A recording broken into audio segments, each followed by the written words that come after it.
nama saya Farah Amalia, NPM 19067. Nah, di sini saya akan melakukan prosedur dari WBC differential count, di mana untuk alat-alat yang kita gunakan di sini itu ada kotak limbah medis, lalu ada hand glove, lalu ada mikroskop, lalu ada juga minyak imersi, selanjutnya itu ada silol, ada sediaan apus darah tepi pasien. Lalu selanjutnya itu ada tabel hitung jenis, tisu, dan juga box. Nah, di mana kita mengawalinya dengan mencuci tangan terlebih dahulu, 7 langkah.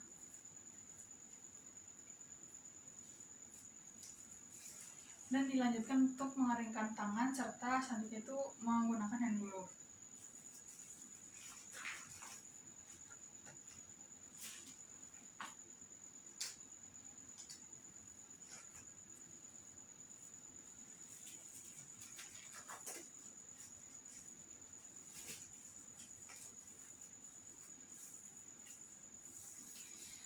Nah, setelah itu kita mulai dari prosedurnya ini, di mana kita mengambil dari sediaan apus darah tepi pasien dan kita letakkan pada mikroskop.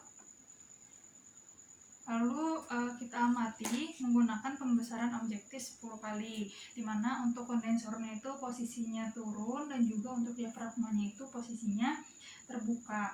Nah, saatnya itu kita mulai memilih untuk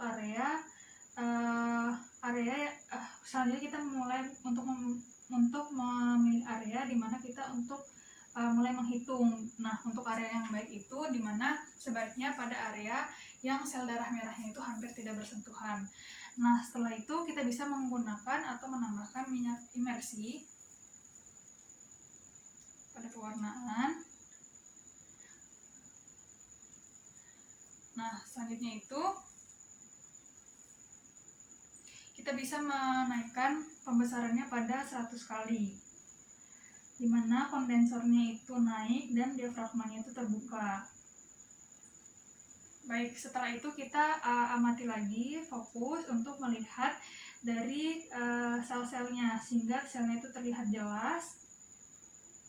Nah, ketika selnya itu sudah terlihat jelas, kita bisa menaikkan kondensornya lagi dan juga membuka diafragmanya serta memaksimalkan pencahayaan pada objeknya. Nah, setelah itu kita amati, identifikasi dan juga mencatat dari jumlah dan juga tipe WBC yang kita temukan, di mana untuk tipenya sendiri itu ada neutrofil, basofil, eosinofil, limfosit, dan juga monosit. Lalu kita catat pada tabel hitung jenis hingga mencapai 100 WBC, dan ketika sudah selesai kita bisa memutar atau menurunkan kembali pembesarannya hingga pembesaran yang terkecil, yaitu 10 kali. Nah, setelah itu kita bisa membersihkan minyak imersi menggunakan tisu.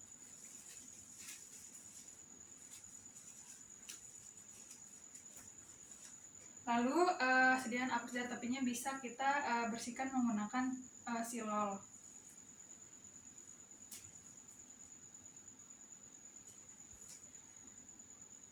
Nah, setelah kita bersihkan menggunakan silol, itu bisa kita kembalikan ke tempat yang seharusnya.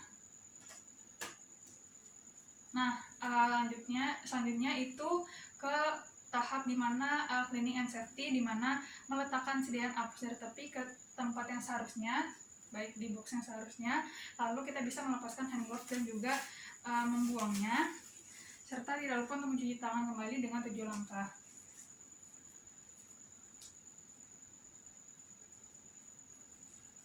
Baik, cukup sekian. Terima kasih. Wassalamualaikum warahmatullahi wabarakatuh.